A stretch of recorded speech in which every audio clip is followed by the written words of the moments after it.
Thanks for logging on to ABC15.com. I'm meteorologist Iris Hermosillo. Expect more mountain storms today. There's a slight chance we could see some of those storms move into our foothills locations, and there is an isolated threat for storms here in the Phoenix metro. Know that any storms that fire up could produce some damaging wind gusts, and the dust possibility certainly is there with any strong winds that kick out of those thunderstorms. Plus, we could see some areas of heavy rain like the storms that we saw yesterday afternoon that produced some of those pockets of heavier rainfall.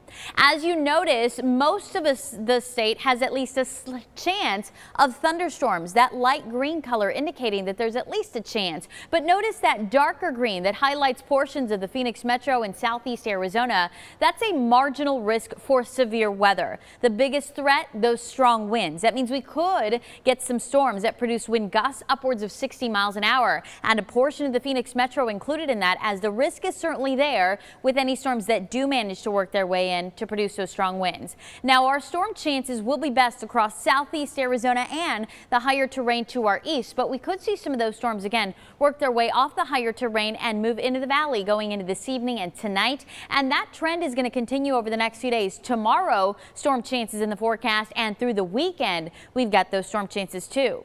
Now, today's storm chances in that 10 to 20% range, so isolated at best here in the Phoenix metro. Not everybody is going to get storms, and you may just see some off in the distance, but know that that threat is at least there. The biggest threat, I should say, will be the damaging winds. We could get some blowing dust, though. Certainly important to be on the lookout for that. Heavy rain a possibility, and in the high country there's a threat of small hail, but for the valley I think the hail threat is low. High pressure will be moving to our north over the next few days and into the weekend. As it pushes further north, notice that flow around it becomes better out of the east, and that means by the weekend we're going to get a boost in moisture, and we're going to have a better chance of seeing those mountain storms move off the higher terrain and into the valley. So our storm chances are actually going up this weekend. A 10% chance today, 20% chance Friday, Saturday. By the weekend, Sunday I should say, our rain chance is up to 30%, meaning there's a better opportunity to see more storms across the valley versus just the isolated storms that we've been seeing over the last couple of days.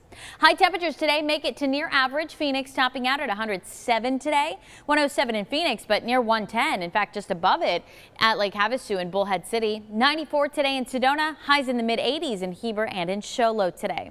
Overnight tonight, plan on those lows to drop into the 50s and 60s across that northern half of our state, with 70s in Sedona for lows, and here in central Arizona will likely stay warm with lows only dropping into the mid to upper 80s to kick off our Friday morning. We could see some of that debris cloud cover from storms in our surrounding areas by tomorrow morning, making tomorrow another fairly warm start. Tomorrow, a hotter day, a high of 108. Saturday at 108 too, but as those storm chances go up Sunday into Monday, our temperatures drop. So by Monday, we're looking at a high of 102.